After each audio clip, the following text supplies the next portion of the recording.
Hai guys, selamat datang kembali.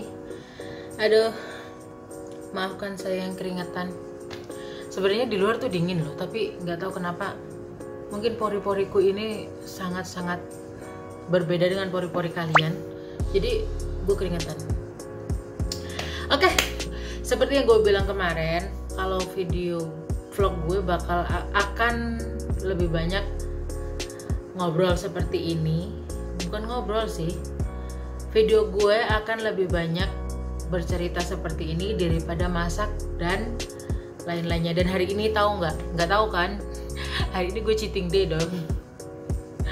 Tapi nggak apa-apa, nikmatin aja, dietnya dinikmatin aja. Aku nggak terlalu yang aneh-aneh. Gue memang lagi mengurangi makan, tapi bukan berarti tidak menutup kemungkinan gue bakal cheating day juga, karena gue masih manusia. Kalau kalian menuntut aku diet dengan 100% langsung jelok, nggak mungkin. Lu juga pasti nggak bisa. Oke, hari ini gue tuh penasaran banget sama ketoprak. Nah, selama gue di Jakarta, gue tuh nggak pernah tahu ketoprak itu buatan mana, khas mana, dan kenapa tidak pernah gue temuin di kampung gue, maksudnya di tempat kelahiran gue di Sumatera. Jadi gue iseng-iseng beli ketoprak dan gue tanya sama yang abang penjualnya ini, dan ternyata dia nggak tahu dong ketoprak itu asal usulnya gimana, dan mereka juga asal jual aja. Mereka bahkan tidak tahu kenapa namanya ketoprak. Ada yang tahu? Oke, biar jadi bahan cerita akan gue ceritain di sini. Ya mungkin kalian sebagian udah tahu asal usulnya ketoprak itu dari mana, makanan khas mana, dan bahannya apa aja yang di dalamnya, rasanya seperti apa.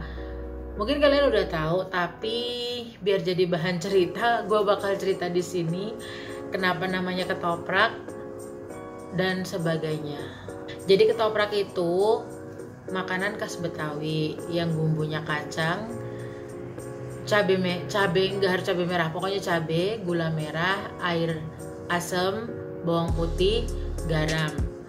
Yang bahan-bahan isiannya adalah bihun, toge. Gue sempet nemuin ketoprak isinya ada kolnya sih, ada kol, ada sayur kol. Apa sih, nggak jelas. Jadi isinya tuh ada kol, ada bihun, ada ketupat, ada tahu.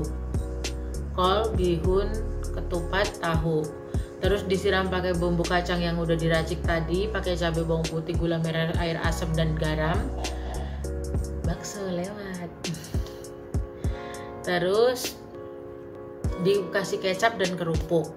Itu yang gue tahu. Bakso. Kedengeran gak sih?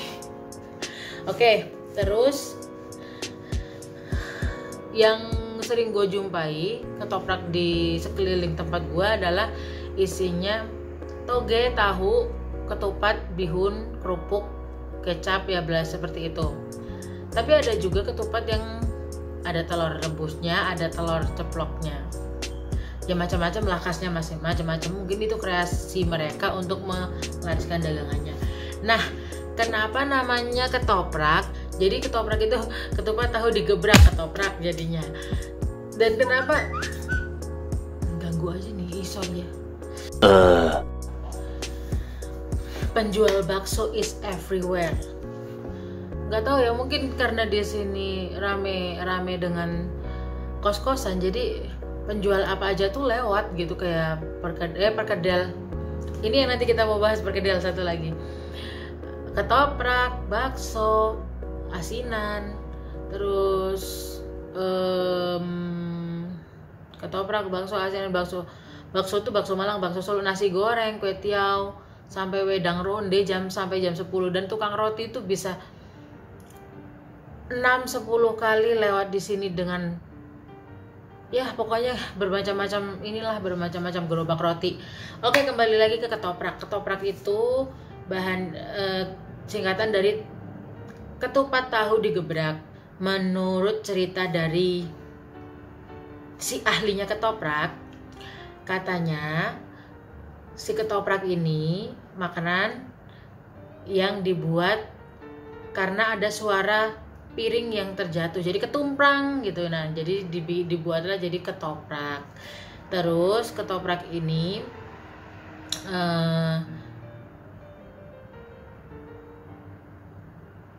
One hour later. si pembuat ketoprak ini pas masak, please no. Jadi pas si pembuat ketoprak ini pas ngulek bumbu kacangnya, tangannya kepleset, jadi ada suara ketumprang tadi. Dan akhirnya dibuatlah nama makanan ini adalah ketoprak, yang singkatan ketupat tahu digebrak. Mungkin sih udah banyak yang tahu ya, udah banyak yang ngerti. Tapi bagi teman-temanku yang asli Sumatera, tempatku lahir, ya kalau kalian belum tahu ya dengan sudi kalian harus nonton video ini. Meanwhile. Oke, selanjutnya makanan yang ada kaitannya dengan peninggalan Belanda, yaitu perkedel, semur, sama selat Solo. Udah pada tahu dong perkedel itu seperti apa? Perkedel itu kan bahannya dari kentang yang kadang-kadang dimodifikasi dicampur dengan kornet, bisa dicampur dengan daun bawang. Ya pokoknya sesuai selera. Ada yang dicampur dengan keju. Ya pokoknya sesuai modifikasi dan selera masing-masing. Tapi ternyata perkedel itu nama aslinya adalah ini. Tapi sebenarnya perkedel itu adalah daging cincang atau daging giling yang dipadatkan lalu digoreng dengan bumbu dan rempah-rempah. Makanya karena pada zaman penjajahan dulu itu daging sapi dan daging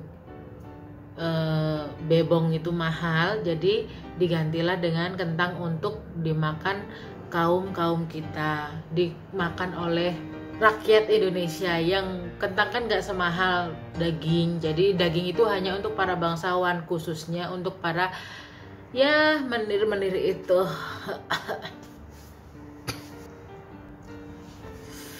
Dingin guys, ternyata lama-lama guys. Oh ya, anyway, ini aku masih di kamar yang sama, masih di tempat yang sama. Ya, oke. Jadi itu tadi perkedel yang sering kita makan bersama soto, ternyata itu adalah makanan peninggalan khas Belanda. Oke, selanjutnya adalah semur. Semur itu ternyata adalah peninggalan dari Belanda juga, yang artinya merebus daging dengan tomat. Jadi pada zaman penjajahan dulu itu yang bisa makan daging itu sekali lagi hanya para bangsawan yang pembesar dunia, bukan pembesar pokoknya orang-orang terhormat saja yang bisa makan daging. Ini ngomong-ngomong kenapa dingin sekali. Yang bisa makan daging itu hanya orang-orang tertentu gitu. Jadi supaya dagingnya cepat empuk itu mereka merebusnya pakai tomat. Nah, lalu dibumbui dengan bawang putih dan rempah-rempah lainnya. Jadi semur ini sendiri ada beberapa macam. Menurut chef asli Belanda sendiri, semur ini ada 6 macam. Jadi ada semur ajam 1 sampai 6 gitu ceritanya. Jadi mereka itu punya versi sendiri-sendiri. Jadi kayak soto Betawi itu beda. Jadi kalau di Indonesia itu seperti itu kira-kira versinya. Jadi soto Betawi itu beda. Soto yang di Sulawesi apa sih? 1 hour later. Soto Tangkar itu beda. Sotonya orang Solo beda. Sotonya orang Lumajang, orang Jawa Timur, Surabaya juga beda. Pokoknya begitu. Jadi mereka itu punya beberapa versi semur gitu. Begitu. Terus yang ketiga, yang terakhir, karena hanya tiga makanan ini yang baru aku telusuri dan aku baru tahu sejarahnya. Jadi yang aku ceritakan adalah yang aku tahu dan yang pernah aku cari tahu kebenarannya. Asik. Yang ketiga adalah selat Solo. Jadi selat Solo itu nggak jauh beda sebenarnya, adalah stik sapi. Jadi zaman dulu sekali lagi waktu penjajahan rakyat Indonesia tidak bisa makan tidak bisa memakan daging seperti para petinggi-petinggi zaman penjajahan Belanda dulu.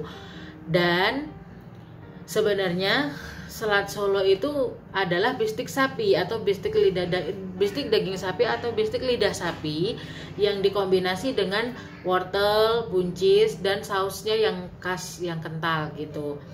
Jadi sebenarnya dimodifikasi oleh orang Indonesia supaya bisa merasakan masakan yang sama seperti yang para petinggi-petinggi dulu makan gitu.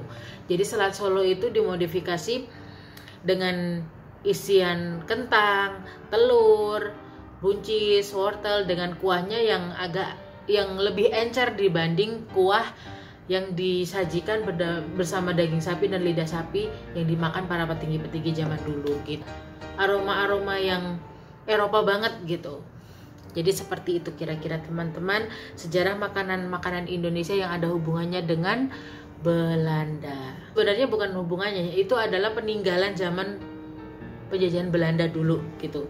Tapi selama ini kita nggak pernah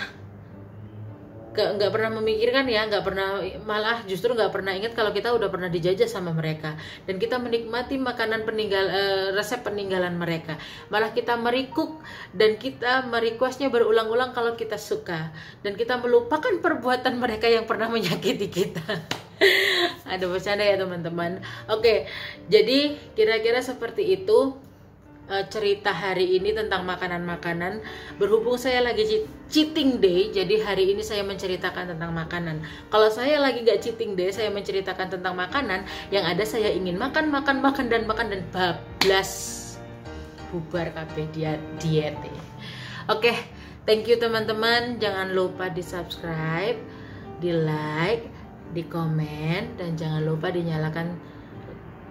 Nggak usah dilanyain karena gue belum populer. Yang penting kalian udah tonton aja videoku tuh, aku udah seneng. Apalagi di like, terus di share ke teman-teman kalian. Oke, terima kasih, bye bye.